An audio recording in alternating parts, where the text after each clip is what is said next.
Hello guys, how are you today? I hope you are all good and healthy. Agar kita bisa melaksanakan kegiatan 3B, yaitu beribadah, belajar, dan bekerja. Kenalin, aku Juri Aditya Meka dari Prodi Pendidikan Biologi Universitas Negeri Medan. Oh iya, bicara soal belajar yang berhubungan dengan pendidikan, di sini aku akan membawakan sebuah pemaparan materi terkait filsafat pendidikan, yaitu pendidikan sepanjang hayat.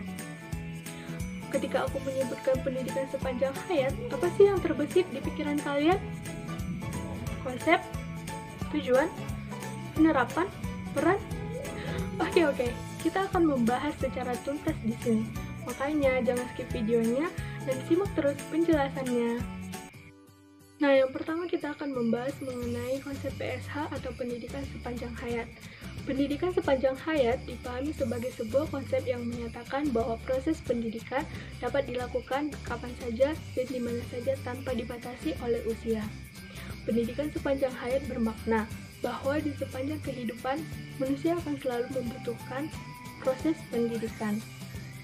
Konsep pendidikan sepanjang hayat ini merupakan jawaban atas beragam bentuk dan variasi perubahan sosial dan perkembangan ilmu pengetahuan serta teknologi. Pendidikan sepanjang hayat mencakup konsep pedagogi dan andragogi. Tahu tidak apa itu pedagogi dan andragogi? Nah, pedagogi adalah ilmu atau seni mengajar anak-anak, di mana proses pembelajaran terpusat pada guru atau pengajar. Sedangkan andragogi adalah ilmu atau seni mengajar orang dewasa, di mana proses pembelajaran terpusat pada peserta didik. Oleh karenanya, pendidikan diperoleh melalui pengalaman-pengalaman kehidupan yang telah dijalani. Nah, hal ini menunjukkan bahwa pendidikan berlangsung sejak manusia dilahirkan hingga ia meninggal dunia. Pendidikan sepanjang hayat didasarkan pada pemikiran yang ditinjau dari aspek filosofis, psikologis, sosial budaya, ekonomi, politik, dan aspek teknologi. Dasar pemikiran ini menjadikan pendidikan sepanjang hayat sangat penting untuk diterapkan dalam kehidupan manusia. Dorongan untuk belajar sepanjang hayat telah dijadikan sebagai suatu kebutuhan. Kenyataan hidup sehari-hari memperlihatkan bahwa manusia belajar sepanjang hidupnya, meski dengan cara dan proses yang berbeda-beda. Proses pendidikan sepanjang hayat dapat dilakukan melalui pendidikan formal, pendidikan informal, dan pendidikan non-formal. Pelaksanaan pendidikan sepanjang hayat berlangsung di lingkungan keluarga, lingkungan sekolah, lingkungan pekerjaan, dan dalam lingkungan masyarakat. Oke, selanjutnya kita membahas tentang tujuan pendidikan sepanjang hayat. Nah, tujuan pendidikan sepanjang hayat adalah untuk mengembangkan potensi manusia secara optimal.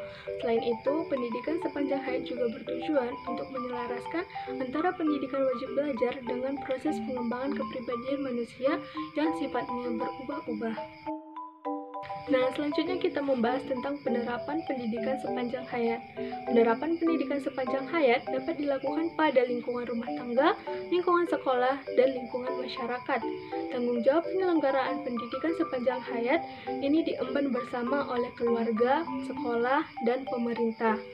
Konsep pendidikan sepanjang hayat sesuai untuk diterapkan pada kehidupan manusia dengan perkembangan teknologi dan ilmu pengetahuan yang pesat. Pendidikan sepanjang hayat secara umum berlaku untuk semua manusia, sedangkan secara khusus pendidikan sepanjang hayat dapat diterapkan dalam pendidikan baca tulis, pendidikan vokasi, pendidikan profesi, pendidikan inovasi, serta pendidikan kewarganegaraan. Nah, selanjutnya kita membahas tentang peran pendidikan sepanjang hayat. Pendidikan sepanjang hayat memberikan kesempatan kepada setiap orang untuk belajar sesuai dengan minat, usia, dan kebutuhan belajarnya. Kesempatan ini merupakan peluang yang dapat dimanfaatkan untuk belajar di berbagai tempat dan kondisi. Kegiatan belajar tersebut dapat dilakukan secara berkelompok maupun perorangan. Pembelajaran sepanjang hayat juga dapat meningkatkan kebermaknaan seseorang dalam kehidupan dirinya, keluarganya, dan lingkungan masyarakatnya. Seseorang menjadi pribadi yang memiliki kemampuan untuk menjadi diri sendiri, bersikap mandiri, serta memiliki tujuan hidup yang jelas dan terarah. Kebermaknaan ini berdampak pada sikap dan perilaku serta harapan yang lebih positif dari peserta didik bagi dirinya sendiri dan lingkungannya. Peserta didik menjadi pembelajar yang selalu optimis terhadap lingkungan dan masa depan. Melalui proses pendidikan sepanjang hayat ini, manusia mampu meningkatkan kualitas kehidupannya secara berkesinambungan, mampu mengikuti perkembangan ilmu dan teknologi, serta mampu mengikuti perkembangan masyarakat dan budaya untuk menghadapi tantangan masa depan dan mengubahnya menjadi peluang. Pendidikan sepanjang hayat juga menjadi landasan berbagai usaha reformasi pendidikan, terutama pembaharuan sistem persekolahan. Nah, sekian penjelasan dari aku, kurang dan jagalnya mohon maaf. Semoga ilmu ini dapat bermanfaat untuk kita semua. Oh iya, jangan lupa di like dan komen jika ada pertanyaan terkait materi tersebut, serta share ke teman-teman yang lain agar mendapatkan ilmu yang sama. Thanks for watching ya guys, bye!